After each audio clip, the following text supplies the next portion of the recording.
বর্তমান সরকার দেশ পরিচালনা করতে ব্যর্থ হচ্ছে। বর্তমান সরকার দ্রব্যমূল্যের দাম কমাতে পারছে না। বর্তমান সরকার রাস্তার যানজট কমাতে পারছে না। এজন্য নাকি বর্তমান সরকার ব্যর্থ। খুব শীঘ্রই নাকি আবার আন্দোলন করে এই সরকারকে দেশ থেকে বিতাড়িত করা হবে। কারণ ছাত্র জনতা সহ সাধারণ জনগণ শত শত শহীদের বিনিময় এই দেশটাকে নতুন করে স্বাধীন করেছে। এক স্বৈরা শাসককে তাড়িয়ে আবার এক স্বৈরা শাসক যাতে আবির্ভাব না ঘটতে পারে সেজন্য সাধারণ জনগণ সহ বর্তমান সময়ের উপদেষ্টারা তাদের স্থান থেকে সর্বোচ্চ চেষ্টা করছে ভিন্ন খাতে নিয়ে যাওয়ার জন্য। আওয়ামী লীগের কিছু দোসর তারা প্রতিনিয়ত কাজ করে যাচ্ছে, কিন্তু এটি সাধারণ জনগণ সহ সাধারণ ছাত্রছাত্রী স্পষ্টভাবে বুঝতে পেরেছে। এই জন্য বর্তমান সময়ের যারা আন্দোলন করছেন তাদেরকে একটু খুব সতর্ক সহিত আন্দোলন করতে হবে, যাতে করে বর্তমান সরকার যাতে বিপাকে না পড়ে, বর্তমান সরকারের ভাবমূর্তি যাতে নষ্ট না হয় সেদিকে আমাদের সকল সচেতন নাগরিকদেরকে ভূমিকা রাখতে হবে। ইতিমধ্যে ছাত্রলীগ নিষিদ্ধ হয়েছে, কিন্তু ছাত্রলীগ ঝটিকা মিছিল করছে। আবার প্রশাসনের অনেক দুর্বলতা গাফলতি সাধারণ মানুষ মনে করছে যে প্রশাসনের ভিতর কিছু দুর্বলতা গাফলতি দেখা যাচ্ছে।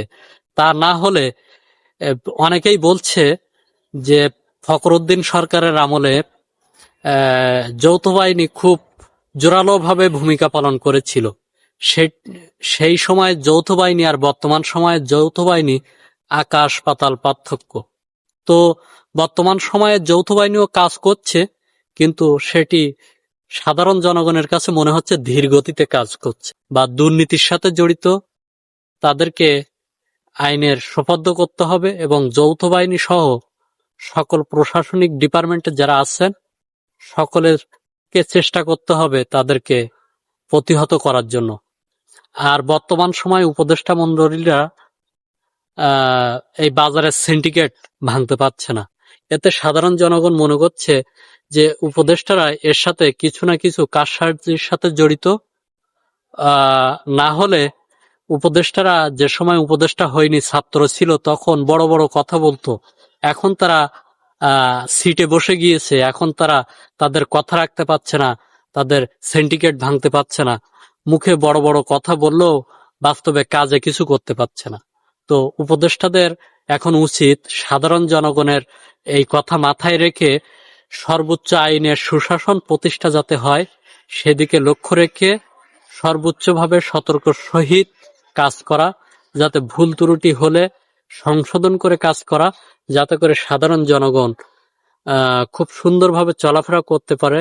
আর সাধারণ জনগণের বর্তমান সময় একটি বিষয় এই লক্ষ্য রাখতে হবে বা একটি বিষয় মাথায় রাখতে হবে, সেটি হলো মামার বাড়ির আবদারের মতন আপনারা রাস্তাঘাট ব্লক করছেন, যখন যেভাবে ইচ্ছা তখন সেইভাবে আপনারা আন্দোলন করছেন।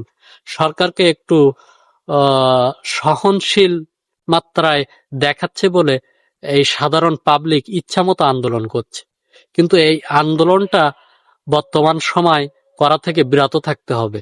কারণ এই আন্দোলনের মাধ্যমে আওয়ামী লীগ ফ্যাসিস্ট সরকার পুনরায় আবার ফিরে আসার জন্য চেষ্টা চালাচ্ছে, পায়তারা চালাচ্ছে। জনগণ চায় যে তাদের দ্রব্যমূল্যের নিয়ন্ত্রণ হোক, জনগণ চায় বাজারের সিন্ডিকেট ভেঙে যাক। তা না হলে এই সরকার যে জনগণের সরকার এটা জনগণ বিশ্বাস করতে পারছে না।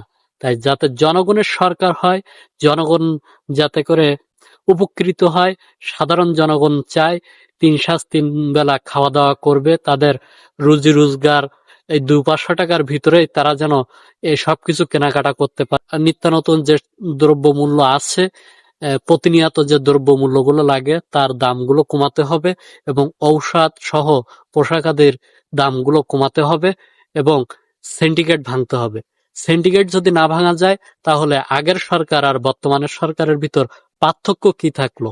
এই শত শত ছাত্র জনতা শহীদ হয়েছে, তাদের রক্তের বিনিময়ে নতুন করে আবার বাংলাদেশ স্বাধীন হয়েছে, এই স্বাধীন সার্বভৌমত্ব বাংলাদেশ যদি রক্ষা করতে হয়, তাহলে সকল প্রকার সিন্ডিকেট ভেঙে আইনের সুশাসন প্রতিষ্ঠা করতে হবে।